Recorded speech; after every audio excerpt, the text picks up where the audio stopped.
Assalamualaikum warahmatullahi wabarakatuh. Nama saya Jerian Zidan dari kelas 11 dari K1. Saya akan menjelaskan pelajaran pada bab 9 ini, yaitu hormat kepada orang tua dan guru. Yang pertama ada hormat kepada orang tua dan guru. Pertama ada definisi orang tua. Orang tua itu adalah perantara bagi keberadaan manusia di muka bumi. Sejatinya tidak akan ada seorang manusia jika tidak ada yang melahirkannya, yaitu kedua orang tua mereka. Dan ada berbakti pada orang tua, yaitu berbuat baik pada mereka, memberikan kasih sayang sepenuh hati pada mereka, dan membuat bahagia dan senang mereka. Kemudian ada sosok guru. Guru itu adalah sosok yang berusaha melakukan perubahan bagi seseorang ke arah lebih baik melalui transfer ilmu, pengetahuan, dan karakter yang mereka miliki. Nah, untuk guru ini, beliau ini sangatlah berjasa karena beliau itu membantu kita dari yang awalnya tidak tahu menjadi tahu, yang jadi bodoh jadi tidak bodoh. Nah, menghormati guru itu berarti memuliakannya dengan sepenuh hati, baik ketika sedang menuntut ilmu maupun saat sedang berusaha mengamalkan ilmu yang didapat. Kemudian ada hormat atau akhlak anak kepada orang tua. Yang pertama, menaati semua perintah orang tua yang pasti sejalan dengan agama. Jika perintah dari orang tua itu melenceng dari agama gitu, maka si anak itu berhak untuk tidak melakukan perintah yang diberi oleh orang tuanya. Kemudian memperhatikan segala kebutuhan dan melayani dengan penuh keikhlasan. 3. Ada mencintai dengan sepenuh hati. 4. Merendahkan diri pada keduanya nih, baik dari perkataan maupun perbuatan, dan diiringi perasaan cinta. Untuk merendahkan diri ini, mau setinggi-tingginya derajat kita, andai kata kita sudah sukses, nah jika kita bertemu dengan kedua orang tua kita itu, berusaha untuk merendah diri pada keduanya itu, karena beliau itu adalah yang membantu kita untuk sukses, dan berkat ridho mereka berdua lah kita bisa menjadi sukses. Dan ada sering berkomunikasi dengan hikmat dan bijak. Lalu ada mendoakan keselamatannya, baik keselamatan dunia maupun akhiratnya. Lalu ada menyambung tali silaturahim dengan teman dekat orang tua maupun keluarga mereka atau saudara-saudara mereka. Lalu ada berbakti secara sempurna dan melakukan yang terbaik. Nah, untuk bakti pada orang tua ini, bila melakukan sesuatu, usahakan tidak setengah-setengah, usahakan dengan sepenuh hati dan tulus gitu, dan lakukan yang terbaik.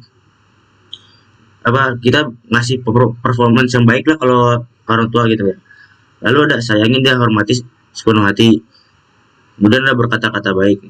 Andai kata nih kita ya misalkan lagi kesel gitu sama orang tua kita, usahakan jangan mengumpat mereka, karena jika perkataan mereka tuh adalah ridha Allah, jika mereka menyumpahkan kita berkata-kata buruk balik kepada kita, bisa saja jadi kenyataan. Berikutnya itu ada salah satu bentuk jihad adalah yang menjaga dan membela kedua orang tua kita. Berikutnya itu ada hormat atau akhlak anak pada guru. Cintai dan hormati guru. Guru itu ya bagaikan layaknya tuh orang tua kedua kita untuk di sekolah. Jadi cintailah dan hormati guru kita itu seperti kita mencintai orang tua kita. Berikutnya itu mendoakan guru untuk kebaikannya, yaitu maupun kebaikan dunianya dan akhiratnya. Lalu ada bersikap tawadu di hadapannya agar diberi kemudahan dalam proses menuntut ilmu. Nah, jika ada berbeda pendapat nih, misal kita lagi ada setegang kita sama guru kita, nah kita diskusi dengan cara sopan santun gitu sama guru kita. Nah, kalau kita salah tuh jangan malu untuk berkata meminta maaf kepada beliau, walau bagaimanapun keadaannya beliau tuh adalah orang tua kita di sekolah gitu. Dan ada menjaga ilmu yang diberikannya dengan cara mengamalkannya. Nah, untuk ilmu itu usahakan kita amali, walau sekecil apapun ilmu yang diberikan harus kita amali gitu. Karena ilmu yang diberi guru itu pastilah ilmu-ilmu yang baik yang bermanfaat untuk kehidupan kita, buat di dunia maupun di akhirat. Kemudian ada teladani pelaku terpujinya, ikutilah nasihat-nasihat baiknya. Nah, untuk nasihat-nasihat ini karena beliau lebih berpengalaman dalam hidup daripada kita, maka jika beliau memberikan nasihat masa depan, dengarkanlah dan ikutilah nasihat-nasihatnya. Kemudian ada tekun dan disiplin dalam menuntut ilmu sebagai wujud mencintai guru. Kemudian ada riwayat terkait tingginya derajat guru dan etika murid terhadap guru. Yang pertama tuh ada hadis riwayat Tabrani. Rasulullah Shallallahu Alaihi Wasallam pernah bersabda, pelajarilah ilmu dengan ketenangan dan sikap hormat, serta bertawadu kepada orang yang mengajarimu. Kemudian Umar bin Khattab pernah berkata juga, kematian 1000 ahli ibadah yang bangun untuk ibadah abid sepanjang malam dan berpuasa sepanjang siang lebih ringan amalnya dibanding kematian seorang alim atau orang-orang berilmu. Nah, maksudnya di sini ya, kita tuh walaupun kita lebih lebih banyak ilmu kita tuh, kalau kita tidak tidak memberikan kepada orang lain tuh tidak akan mulia kematian kita tuh. Dibanding orang yang memiliki sedikit ilmu tapi beliau mau memberi ilmu-ilmunya itu kepada orang dan akan bermanfaat bagi orang-orang banyak. Dan itu ada contoh sikap para ulama terhadap gurunya itu. Yang pertama ada Ibnu Abbas, sahabat mulia yang amat dekat dengan Rasulullah Sallallahu Alaihi Wasallam, mempersilahkan Zaid bin Sabit untuk naik di atas kendaraannya, sementara ia sendiri yang menuntunnya. Lalu beliau berkata, beginilah kami diperintahkan untuk memperlakukan ulama kami, ucap Ibnu Abbas. Zaid bin Sabit sendiri mencium tangan Ibnu Abbas. Beginilah kami diperintahkan untuk memperlakukan keluarga Rasulullah Sallallahu Alaihi Wasallam, balas Zaid. Dari hadis riwayat At-Tabrani. Dan tengoklah pula bagaimana rasa hormat Imam Abu Hanifah kepada guru beliau. Aku tidak pernah sholat setelah guruku Ahmad wafat, kecuali aku meminta ampun untuknya dan untuk orang tuaku. Rupanya perbuatan ini menurun juga kepada Abu Yusuf, murid Abu Hanifah. Ia selalu mendoakan Abu Hanifah sebelum mendoakan kedua orang tuanya sendiri. Manaqib Imam Abu Hanifah. Nah, ada dalil nakli terkait hormat kepada orang tua. Berbunyi, wa qada rabbuka alla ta'budu wa ilahil iyahu wa bil walidaini ihsanan imma yablu wana indaka kibara ahaduhuma au kilahuma fala takul lahumma ma'fin wala tanharhuma wa qul lahumma qawlan karim. Yang berarti, dan Tuhanmu telah memerintahkan supaya kamu jangan menyembah selain Dia, dan hendaklah kamu berbuat baik kepada ibu bapamu dengan sebaik-baiknya. Jika salah seorang di antara keduanya atau kedua-duanya sampai berumur lanjut dalam pemeliharaanmu, maka sekali-kali janganlah kamu mengatakan kepada ketuanya perkataan dan janganlah kamu membentak mereka dan ucapkanlah kepada mereka perkataan yang mulia. Nah, untuk di sini tuh ya, kalau andai kata orang tua kita sudah berusia lanjut ya, biasanya kan ada penyakit orang tua tuh ya, entah itu pikun, entah itu ya gangguan pendengaran. Nah, tapi jangan sekali-sekali kita membentak mereka tuh, walau kita mana ya dengar kata-kata kita harus mengulang kata-kata kita, ulangilah, jangan sampai membentak mereka. Nah, untuk isi dan kandungan dari Quran surat Al-Isra ayat ketiga, itu perintah untuk hanya menyembah Allah. Ini sudah mutlak ya, menyembah Allah Subhanahu wa taala itu. Yang kemudian itu perintah berbuat ihsan atau baik. Yang ketiga itu ada berbakti kepada orang tua, menjadi keniscayaan bagi setiap anak.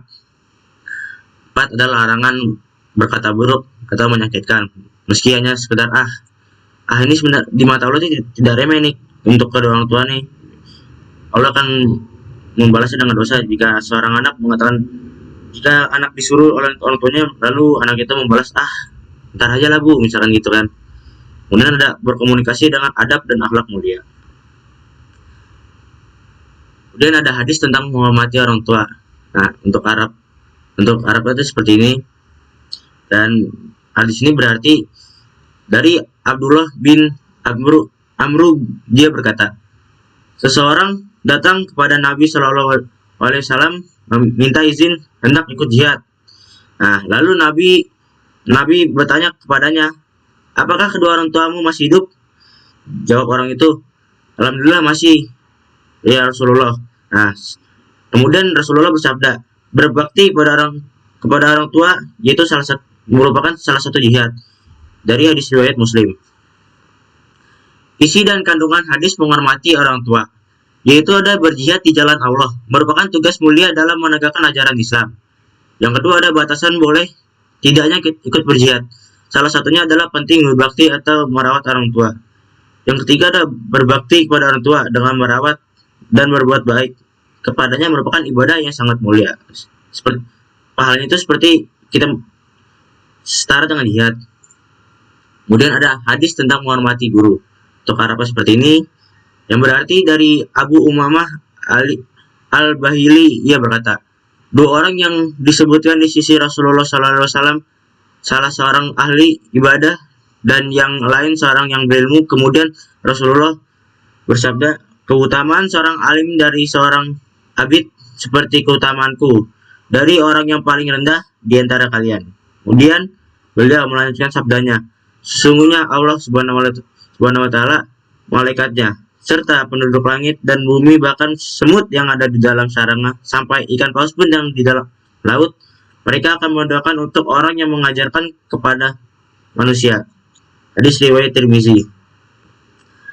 Kemudian ada isi dan kandungan hadis menghormati guru. Tingginya derajat orang berilmu, yaitu guru. Yang kedua ada kewajiban menghormati guru. Yang terakhir ada tawadu terhadap guru merupakan syarat untuk memperoleh ilmu dengan sempurna.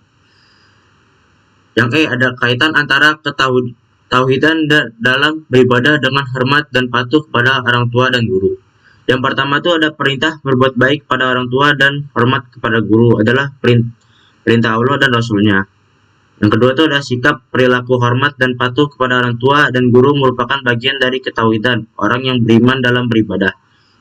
Yang ketiga ada berbuat baik kepada orang tua dan hormat kepada guru hanya terrealisasi bagi yang memiliki akhlakul karimah. Untuk memiliki akhlakul karimah landasannya iman. Nah, sekian untuk kesimpulannya tuh ya. Dalam agama tuh orang tua tuh ya sangat-sangat dimuliakan oleh Allah, apalagi oleh Nabi. Nah, bahkan ada kisah tadi ya, ada seseorang yang ingin ikut berjihad, tetapi Nabi bertanya, apa masih ada kamu masih memiliki orang tua? Nah, orang itu jawab, alhamdulillah masih ya Rasulullah. Nah, Rasulullah tuh tidak mengajak orang itu untuk berjihad. Beliau memerintahkan untuk orang itu, jagalah orang tuamu. Maka pahala itu sudah setara dengan pahala jihad. Berarti kita tuh sangat-sangat mulia gitu orang tua tuh.